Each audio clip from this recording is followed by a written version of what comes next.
Hello viewers, ये है knowledge vibes. आज का जो हम प्रैक्टिस सेट लेकर आए हैं वो नेशनल इनकम से रिलेटेड है। नेशनल इनकम से रिलेटेड कुछ जो इम्पोर्टेंट एमसीक्यूज़ हैं वो इसमें सेलेक्ट किए गए हैं। नेशनल इनकम एक ऐसा टॉपिक है जो न केवल पीजीटी, टीजीटी या जीआईसी लेक्चरर जो इकोनॉमिक्स के हैं उनके लिए उपयोगी है, बल्कि सभी एग्ज़ाम्स की जो कॉम्पिटिटिव हैं उनकी जीएस के लिए भी ये बहुत ही इम्पोर्टेंट टॉपिक है। तो शुरू करते हैं आज का वीडियो। हमारा पहला क्वेश्चन है कि घरेलू उत्पाद और विदेशों से निवल कारक आय का योग क्या होता है। यानी कि सकल घरेलू उत्पाद जो होता है जीडीपी और विदेशों से जो निवल कारक आय का योग होता है वो क्या कहलाता है। एनएनपी, जीएनपी, जीडीपी या एनडीपी। तो इस क्वेश्चन का सही आंसर है ऑप्शन नंबर बी यानी जीएनपी, क्योंकि जीएनपी जो है जीएनपी बराबर होता है GDP plus X minus M, जहाँ पर एक्स बराबर एक्सपोर्ट और एम से इंपोर्ट को दर्शाया जाता है। जो सकल घरेलू उत्पाद है यानी ग्रॉस डोमेस्टिक प्रोडक्शन जीडीपी है, उसमें जब हम जो विदेशों से हमें शुद्ध आय प्राप्त हो रही है, शुद्ध इसलिए कि जब हम अपने निर्यात में से आयातों को घटा दें, वो जोड़ने के बाद हमें ग्रॉस नेशनल प्रोडक्शन प्राप्त होता है। जीडीपी से मतलब उस प्रोडक्शन से होता है जो किसी राष्ट्र की सीमा के भीतर हो, जबकि जीएनपी में किसी भी राष्ट्र के व्यक्ति जो बाहर जाकर अर्निंग्स करते हैं वो भी शामिल होती है। क्वेश्चन नंबर 1 का सही आंसर है जीएनपी। नेक्स्ट है, राष्ट्रीय आय की गणना में किस प्रकार की वस्तुओं को सम्मिलित किया जाता है। मध्यवर्ती वस्तुएं, प्राथमिक अथवा कच्ची वस्तुएं, अंतिम वस्तुएं या पूंजीगत वस्तुएं। तो राष्ट्रीय आय की गणना में अंतिम वस्तुओं को सम्मिलित किया जाता है। राष्ट्रीय आय की जो डेफिनेशन है वो है कि किसी एक साल के भीतर किसी देश की भौगोलिक सीमा के अंदर उस देश की श्रम और पूंजी मिलकर जिन अंतिम वस्तुओं का निर्माण करते हैं उनके बाजार कीमतों के योग को राष्ट्रीय आय कहते हैं। तो बाजार जो राष्ट्रीय आय है उसमें हमेशा अंतिम वस्तुओं का निर्माण किया जाएगा। मध्यवर्ती वस्तुओं का इसलिए नहीं गिना जाएगा क्योंकि इससे दोहरी गणना की संभावना बनी रहती है। नेक्स्ट है, क्वेश्चन नंबर 3 है कि सकल राष्ट्रीय उत्पाद यानी जीएनपी और शुद्ध राष्ट्रीय उत्पाद यानी एनएनपी के बीच का अंतर क्या कहलाता है। ऑप्शन है विदेशों में शुद्ध आय, घिसावट भत्ते, अप्रत्यक्ष व्यापार कर या सरकारी सब्सिडी। एनएनपी बराबर होता है जीएनपी माइनस डेप्रिसिएशन के, जीएनपी माइनस डेप्रिसिएशन, और डेप्रिसिएशन का मतलब है घिसावट यानी कि मूल्य ह्रास। तो जहाँ भी जीएनपी और एनएनपी यानी ग्रॉस और नेट का डिफरेंस पूछा जाता है तो वो हमेशा डिफरेंस डेप्रिसिएशन का ही होता है। जब आप ग्रॉस नेशनल प्रोडक्शन में से डेप्रिसिएशन घटा देते हैं, यानी जो मशीनों में जो घिसावट हुई है, जो उनका मूल्य ह्रास किसी भी चीज़ का हुआ है उसको घटा देते हैं, तो आपको एनएनपी प्राप्त होता है। तो क्वेश्चन नंबर 3 का सही आंसर है घिसावट भत्ते। इसके बाद नेक्स्ट क्वेश्चन नंबर 4 कि निम्न में से कौन सरकारी व्यय हस्तांतरण भुगतान का प्रकार है। ऑप्शन दे रखे हैं वस्तुओं और सेवाओं की खरीद, भूमि पुनर्ग्रहण के लिए क्षतिपूर्ति, सिविल सेवकों को पेंशन, कर्मचारियों के लिए यात्रा व्यय। हस्तांतरण भुगतान ऐसे भुगतान होते हैं जिनके बदले में किसी भी प्रकार की वस्तु या सेवा प्राप्त नहीं होती है। तो हस्तांतरण भुगतानों के बदले में सेवाएं और वस्तुएं प्राप्त नहीं होती हैं, बल्कि ये आय का पुनर्वितरण किया जाता है ऐसे लोगों को जिनके पास कमाने की क्षमता ना हो या जो अक्षम हो कमाने में। इसमें जो आएगा सिविल सेवकों की पेंशन आएगा। ये आय के पुनर्वितरण से संबंधित है हस्तांतरण भुगतान, और इनके बदले किसी भी वस्तुओं और सेवाओं का प्राप्ति नहीं होती है। पेंशन के अलावा इसमें विधवा पेंशन, वृद्धावस्था पेंशन, मातृत्व लाभ या बेरोजगारी भत्ता, ऐसे सभी भत्ते या ऐसे सभी पेंशन्स जिनके बदले में आप कोई सेवा या वस्तु का निर्माण नहीं कर रहे हैं, वो सारे के सारे हस्तांतरण भुगतान में आते हैं। और इसलिए क्वेश्चन नंबर 4 का सही आंसर है सिविल सेवकों की पेंशन। इसके बाद नेक्स्ट है क्वेश्चन नंबर 5 निम्न में से कौन गैर आर्थिक क्रियाकलाप का उदाहरण है? आर्थिक क्रियाकलाप ऐसे क्रियाकलाप होते हैं जिस काम को करने से आपको किसी भी पैसे की या किसी भी सेवा की प्राप्ति हो। तो जैसे एक अध्यापक जब स्कूल में पढ़ाता है तो उसे सैलरी मिलती है, तो ये ऑप्शन नहीं हो सकता है। या एक माली जब बगीचे में काम करता है, क्योंकि माली किसी और के बगीचे में काम करता है तो उसके लिए उससे पैसा मिलेगा, ये भी गलत है। एक माँ अपनी बच्चे को होमवर्क में मदद करती है, यही इसका सही आंसर है। गैर आर्थिक क्रियाकलाप है जब एक माँ अपनी बच्ची को होमवर्क में मदद करे।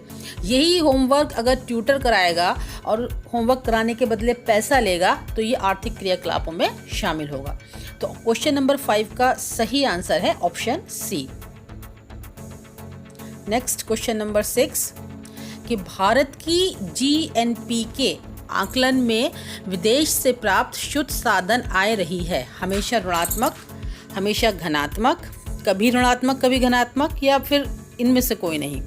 तो देखिए जो जीएनपी होता है, जीएनपी इज इक्वल टू, पहले भी मैंने अभी बताया है कि जीएनपी बराबर होता है GDP plus X minus M, X for export and M for import. तो जब x निर्यात है और m आयात है, लेकिन भारत की जब बात करें तो हमेशा निर्यात से आयात ज़्यादा रहे हैं, इसीलिए जो विदेशों से प्राप्त शुद्ध आय है वो हमेशा ऋणात्मक रही है।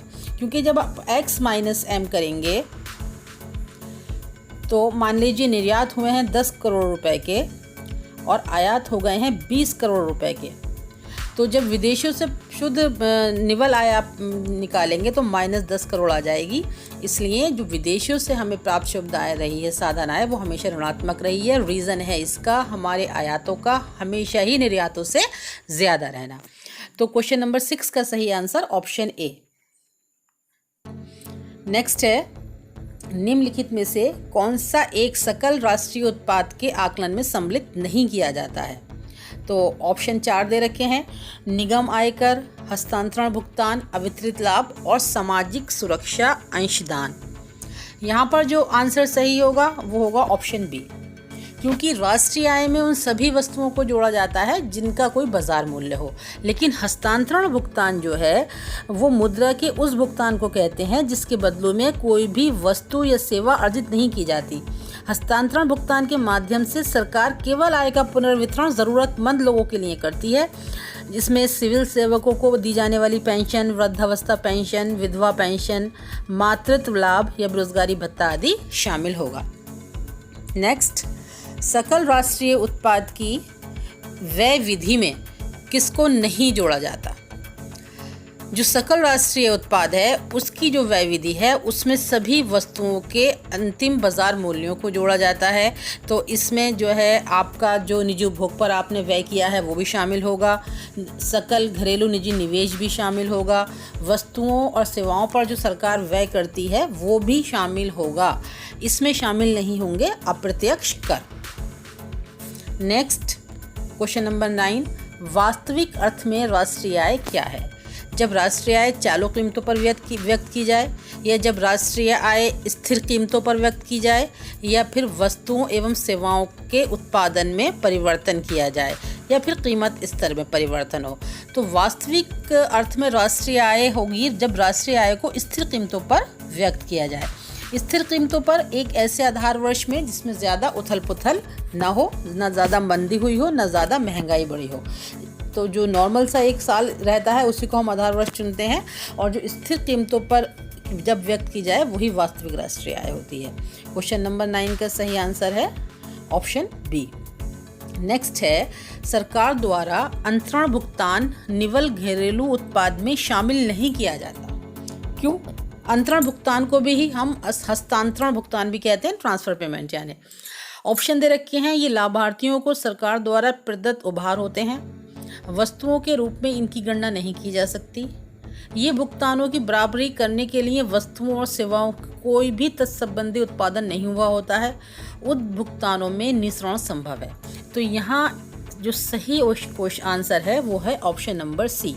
जो अंतरण भुगतान हैं उनके बदले में किसी भी वस्तु या सेवा का उत्पादन नहीं हुआ होता है, तो इसलिए इन्हें निवल घरेलू उत्पाद में शामिल नहीं किया जाता। नेक्स्ट है कल्याण का बेहतर माप है राष्ट्रीय आय, प्रति व्यक्ति आय, प्रति व्यक्ति व्यय योग्य आय, सकल राष्ट्रीय उत्पाद। देखिए इस क्वेश्चन में अगर राष्ट्रीय आय को आप देखें तो राष्ट्रीय आय कल्याण का बेहतर माप इसलिए नहीं हो सकता है क्योंकि राष्ट्रीय आय में अगर आपकी अर्थव्यवस्था में अमीर और गरीब का फासला बहुत ज़्यादा है, जो नेशनल इनकम है वो एक अमीर तबके की जो संख्या में कम है उनको मिल रही है, तो भी राष्ट्रीय आय बढ़ी हुई लग सकती है। प्रति व्यक्ति आय भी बेहतर माप हो सकता है, लेकिन इन ऑप्शन के अकॉर्डिंग नहीं होगा, क्योंकि मान लीजिए प्रति व्यक्ति आय 10,000 रुपये महीना है, लेकिन 60% से अगर टैक्सेशन कर दिया जाए तो खर्च करने के लिए केवल 4,000 रुपये बचेंगे। तीसरा है प्रति व्यक्ति व्यय योग्य आय, यही कल्याण का सबसे बेहतर माप है इन ऑप्शंस के अकॉर्डिंग, और इस क्वेश्चन का सही आंसर भी है ऑप्शन नंबर सी, क्योंकि जितना व्यक्ति खर्च कर ले, जिस पैसे को व्यक्ति खर्च करके अपने लाइफस्टाइल को चेंज कर सके, अपनी ज़रूरत की चीज़ों को प्राप्त कर सके, वही उसकी असली आय होती है। तो कल्याण का बेहतर माप होता है प्रति व्यक्ति व्यय योग्य आय। नेक्स्ट है राष्ट्रीय आय में वृद्धि दर का मान क्या होता है? पूंजी उत्पाद अनुपात निवेश अनुपात, या फिर निवेश अनुपात अपॉन पूंजी उत्पाद अनुपात, राष्ट्रीय आय अपॉन जनसंख्या में प्रतिशत वृद्धि, या फिर बचत प्रवृत्ति और निवेश अनुपात। जो इस क्वेश्चन का सही आंसर है, यानी जो वृद्धि होती है राष्ट्रीय आय में, उसका मान होता है निवेश अनुपात अपॉन पूंजी उत्पाद अनुपात। यानी कि जितना आप इन्वेस्टमेंट कर रहे हैं वो हो गया निवेश, और पूंजी उत्पाद अनुपात का मतलब होता है COR, यानी जो पर यूनिट प्रोडक्शन में जितनी पूंजी आपकी लग रही है वो होता है पूंजी उत्पाद अनुपात। यानी मान लीजिए आपके यहाँ कोई चीज़ प्रोड्यूस हो रही है इंडिया में, उसमें 1 यूनिट के उत्पादन में 10 रुपये की बराबर पूंजी लग रही है। अगर वही चाइना में चले जाएं तो उसी वस्तु के 1 यूनिट के उत्पादन में 5 रुपये के बराबर पूंजी लगे, तो उनकी लागतें कम होंगी और हमारी लागतें ज़्यादा होंगी। तो राष्ट्रीय आय की वृद्धि दर का सही माप जो होता है निवेश अनुपात अपॉन पूंजी उत्पाद अनुपात होता है। नेक्स्ट है 13, भारत में अधिकतम बचत दर्ज की जाती है सार्वजनिक क्षेत्र से, सहकारिता क्षेत्र से, बैंकिंग क्षेत्र से, या घरेलू क्षेत्र से। तो यहाँ ऑप्शन नंबर डी सही है। घरेलू क्षेत्र का मतलब फैमिली या परिवार नहीं है। घरेलू क्षेत्र का मतलब है किसी इकोनॉमी के अंदर उस इकोनॉमी के जो अपने सेक्टर्स हैं, चाहे वो प्राइवेट हो या पब्लिक हो, वो कितनी बचत कर रहे हैं। तो यहाँ पर सही आंसर है ऑप्शन नंबर डी। नेक्स्ट है 14, भारतीय अर्थव्यवस्था में कौन सा लक्षण नहीं पाया जाता है? गरीबी भारतीय अर्थव्यवस्था का लक्षण है। भारत में बहुत ज़्यादा लोग गरीब हैं और गरीबी रेखा से नीचे हैं। साक्षरता दर भी कम है, अशिक्षा भी है। प्रति व्यक्ति उच्च आय भारतीय अर्थव्यवस्था का लक्षण नहीं है। यहाँ पर प्रति व्यक्ति निम्न आय पाई जाती है। तो क्वेश्चन नंबर 14 का सही आंसर जो होगा वो प्रति व्यक्ति उच्च आय है, और कृषि की प्रधानता भी भारत में अभी तक बरकरार है। नेक्स्ट एंड लास्ट क्वेश्चन, दोहरी गणना से अभिप्राय है। देखिए दोहरी गणना जो वर्ड है वो GDP से रिलेटेड है। दोहरी गणना का मतलब होता है कि जब GDP आप व्यक्त करने के लिए सारी वस्तुओं की अगर गिनती की जाए, जब आप व्यय विधि द्वारा GDP का आकलन करते हैं, तो उस समय वस्तु की दोहरी गणना का मतलब होता है एक ही वस्तु को 2 बार गिनना। जैसे मान लीजिए कि किसी किसान ने अपने खेत में 10 कुंटल गेहूँ उगाए, तो आपने 10 कुंटल गेहूँ तो वहाँ गिन लिए, फिर उसने किसी होलसेलर को बेचे, आपने या चक्की वाले को बेचे, 10 ही कुंटल बेचे, उसमें से आपने 10 ही कुंटल वहाँ गिन लिए। उसके बाद जब उस चक्की वाले ने 5 कुंटल उसमें से किसी होटल वाले को दे दिए और 5 कुंटल किसी परिवार को दे दिए, तो फिर आपने वो 5-5 भी गिन लिए। तो इसलिए 10 कुंटल जो है वो 30 कुंटल बन गए, जिससे कि GDP या राष्ट्रीय आय की गणना गलत हो सकती है। इसलिए दोहरी गणना से अभिप्राय होती है एक ही वस्तु की 2 बार गिना जाना या एक ही वस्तु का 2 बार गिनना। क्वेश्चन नंबर 15 का सही आंसर है उसी वस्तु की गणना में दोहरावृत्ति, यानी एक ही वस्तु को 2 बार गिने जाए तो उसे दोहरी गणना कहते हैं। ये था हमारा आज का वीडियो। हमारे अगर वीडियो आपको पसंद आया हो या क्वेश्चंस पसंद आए हो या इस हमारी दी गई जानकारी आपको पसंद आई हो तो हमारे चैनल को सब्सक्राइब करें, हमारे वीडियो को लाइक और शेयर करें। Thank you.